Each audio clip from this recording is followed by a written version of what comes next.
ఉండిద్ది. నికోటిన్ అంటే 1 gram paste వాడితే 6 సిగరెట్లు తాగినంత నికోటిన్ బాడీలోకి వెళ్ళిపోయింది. పిల్లలకు మనం ఇచ్చినప్పుడు పిల్లలు బ్రష్ మీద వేసిందే కాకుండా నోట్లో పెట్టుకొని తిని మింగుతుంటారు. దానివల్ల ఎంత ప్రమాదం. అది కొంచెం వేసాను నేను. అంటే అది ఇది ఎలా పనిచేసింది, మన దగ్గర పేస్టు, ఈ పేస్ట్ ఎలా పనిచేసింది, కోల్గేట్ పేస్ట్లో ఏముంది కెమికల్, వెస్టేజ్ పేస్ట్లో ఏముంది. ఇది వేప లవంగంతో చేసే పేస్ట్. వేప పుల్లతో పళ్ళు రుద్దుకున్నట్టే ఈ పేస్ట్. వేప లవంగం.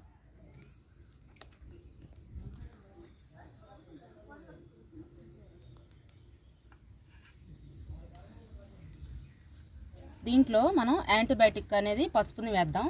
ఆ పేస్ట్లో కొంచెం, ఈ పేస్ట్లో కొంచెం. ఎందుకంటే యాంటీబయాటిక్ పసుపు కెమికల్ని బయటికి తీసిద్ది.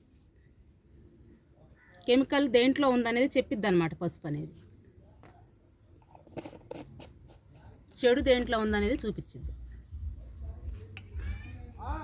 ఇది కోల్గేట్ పేస్ట్. ఇది నేను చెప్పిన కంపెనీ వెస్టేజ్ పేస్ట్. ఓన్లీ వేప లవంగం పేస్ట్ మాత్రమే. ఇది పసుపు రెండిట్లో వేసాము. చూడండి ఏది ఎర్రగా అవుతుందో. పసుపులాగే ఉంటే అది మంచిది. పసుపు ఇరిగిపోయి ఎరుపు వచ్చింది అనుకోండి, అది కెమికల్ అని అర్థం. ఏది ఎర్రగా వస్తుంది. ఇది మీ ఎంతసేపు కలిపినా ఇది ఎరుపు రాదు. ఎందుకంటే పసుపు కలర్లోనే ఉంటుంది, ఇందులో కెమికల్ ఉండదు. అది ఇంకా మీరు సాయంత్రం దాకా ఇది ఇలాగే పెట్టి సాయంత్రం చూడండి, ఇది ఇంతే ఉంటుంది. ఇది ఎర్రగా అయిపోయింది, కనిపించింది మనకి. అది మనం ఏ పేస్ట్ వాడుతున్నామో, పళ్ళ సమస్యలు ఎందుకు వస్తున్నాయో ఆలోచించుకోండి ఒకసారి.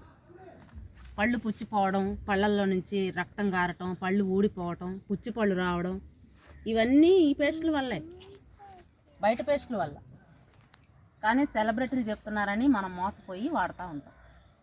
అంటే ఇన్నాళ్ళు తెలియక వాడాం, తెలిసి కూడా వాడితే ఏమంటారు ఇంకా.